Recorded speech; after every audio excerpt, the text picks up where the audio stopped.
Bonjour à tous, aujourd'hui nous sommes le lundi 30 août 2021. Je poursuis mes séries de capsules de quelques minutes pour transmettre de l'information et des conseils et des ressentis de l'instant présent. Je vous invite toujours à vous abonner à ma page YouTube, comme ça vous pourrez voir mes anciennes capsules et serez prévenus par rapport aux prochaines capsules. Là où je voulais aborder un thème, protéger les enfants à la rentrée. Pourquoi les vacances scolaires, les vacances d'été se terminent. Et c'est vrai que la rentrée arrive dans, je crois que c'est la semaine prochaine, pour l'école, le collège et les lycées. Et c'est vrai, les parents vont vraiment se pencher vis-à-vis de cette rentrée pour accompagner leurs enfants pour que la rentrée se passe bien pour eux.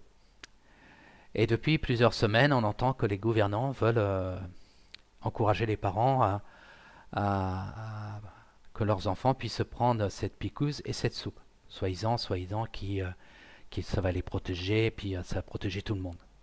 Et puis arrêter cette pandémie. Et si on prend du recul vis-à-vis de depuis maintenant, si ça continue, ça va durer depuis 2 ans. Là, ça fait ça va faire à peu près 14 mois qu'ils nous embêtent avec cette histoire-là. Et en prenant du recul là-dessus, qu'on voit qu'ils ont fait que de dire une chose et puis le soir ils disaient le contraire et qu'on voit qu'on est de plus en plus manipulé et que c'est dans le mensonge et qui trouvent, comme j'expliquais dans les anciennes capsules, qui font en sorte que ça perdure leur réalité qui va dans leur sens à eux, pour vraiment imposer vraiment cette dictature vis-à-vis de nous-mêmes, et puis maintenant ils veulent s'en prendre à nos enfants. Alors, je vais vous dire tout simplement, Internet c'est un outil. C'est un outil pour avoir de l'information.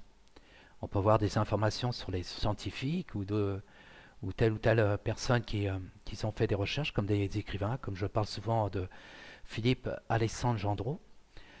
C'est un monsieur qui fait des recherches dans le médical et puis après il a écrit des bouquins pour vraiment donner l'information pour que les gens soient sensibilisés par rapport à l'événement, par rapport au côté médical.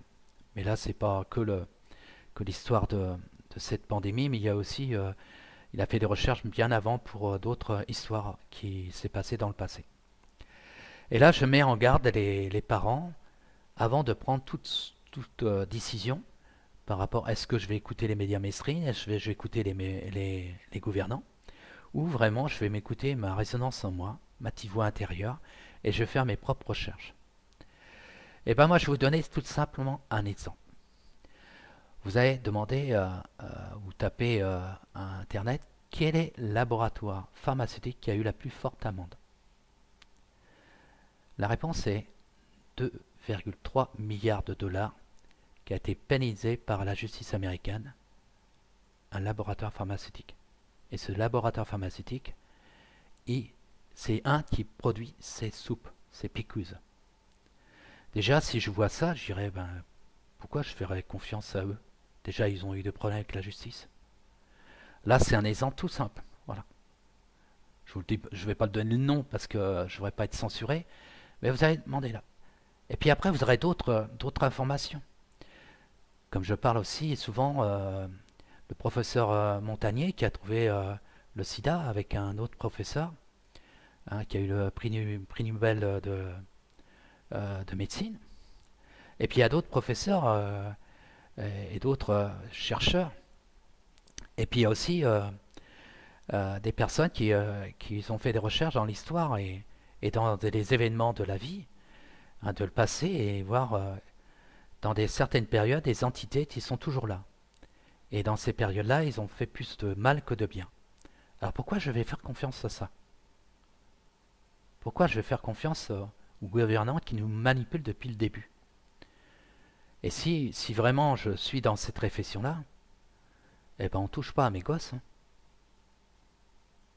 Et là, si je le fais, je protège mon enfant. Bon, moi j'ai de la chance, j'ai deux filles qui sont grandes, et c'est mes petits-enfants que... Bon, j'ai de la chance, mes filles, eux, ils ont compris. Ils ne sont pas tombés dans le piège, ils vont protéger ces enfants. Alors, ceux qui ne sont pas tombés dans le piège, parce qu'il y en a certains qui l'ont fait, Parce qu'eux, ils ont pris la soupe et ils ont aussi encouragé leurs enfants de prendre cette soupe-là. Mais ceux qui ne l'ont pas fait, eh ben, tout simplement faites vos recherches. Et puis dites non à ces gouvernants qui ne veulent pas que du bien aux enfants, mais qui veulent vraiment des choses pas sympathiques pour eux. Voilà, c'est une réflexion que je voulais faire, parce que la rentrée arrive. Il y a beaucoup de consoeurs et confrères qui mettent en garde. Là, ce week-end, j'ai écouté Anne Givaudan.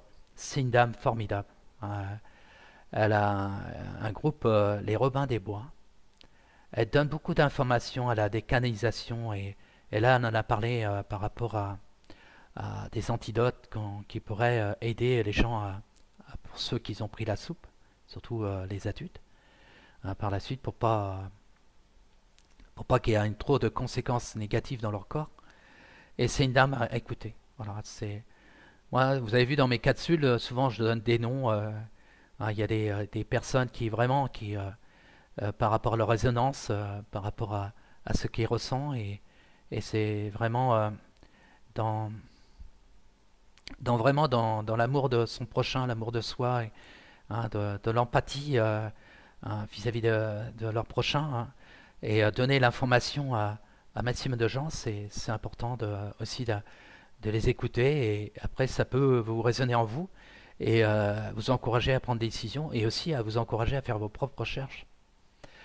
Voilà, c'est cette petite capsule que je veux faire, hein, nos enfants, c'est important, c'est eux qui vont préparer la nouvelle dimension.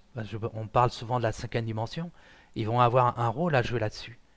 Alors, il est temps de ne pas les mettre en difficulté dès le départ, parce que ce serait dommage pour eux, parce que, comme dit, alors c'est-à-dire cette soupe va avoir interférence, comme dit Anne de Givaudan, sur les ovaires. On va parler des femmes. Sur les ovaires, le cœur et le cerveau. Sur les hommes, pareil, ça va être le cerveau, le cœur et aussi le côté 7. Voilà. Aussi, par exemple, quelqu'un qui a eu des problèmes de santé par la suite, aussi, ça va aussi les mettre en difficulté. Alors, il y aura peut-être des réponses pour ça. Je suis confiant. Mais il est important, c'est vraiment de ne pas mettre les enfants dans cette expérience-là, de cette expérience, de cette picouse, et que vraiment les effets secondaires vont être un handicap par la suite. Alors le mot tout simplement, protégez vos enfants. Prenez pas une décision par rapport à des fausses croyances. Être dans le cœur, et votre cœur va vous donner les bonnes réponses, et vous allez faire le bon choix. Ces gouvernants ne veulent pas du bien. Si vraiment ils avaient envie de vraiment aider leur peuple, cette pseudo-pandémie serait arrêtée dès le départ. Quand on voit des pays qui ont réagi, qui aiment leur peuple, eh ben la pandémie a vraiment, cette histoire de cette pseudo-pandémie s'est arrêtée. Et quand on voit des plantes, des médicaments qui coûtent pas cher, qui sont interdits en France, ben pourquoi? Et pourtant ça a des effets bénéfiques et ça guérit. Voilà, c'est des réflexions que je vous interpelle. Et vous les parents, dans quelques jours il y a la rentrée. Dans quelques jours les gouvernants vont amener des personnes qui vont faire donner l'information sur cette picouse, c'est soi-disant bien fait, pour convaincre les enfants et puis après convaincre les parents. Et faites attention. Voilà, c'est à vous de faire votre propre recherche. Je vous souhaite une belle journée. Protégez vos enfants, ils en ont bien besoin. C'est surtout cette période-là. Dans quelques temps, on va avoir la vérité de toutes ces mascarades. Et vous verrez, après, on va être soulagé. Il est temps, ça se termine. Et puis, ceux qui ne veulent pas écouter, c'est dommage, mais quand vous allez vous réveiller, là, vous allez avoir la gueule de bois. Et là, vous allez être vraiment pas bien. Mais nous, on va être là pour vous aider. Voilà. Allez, au revoir.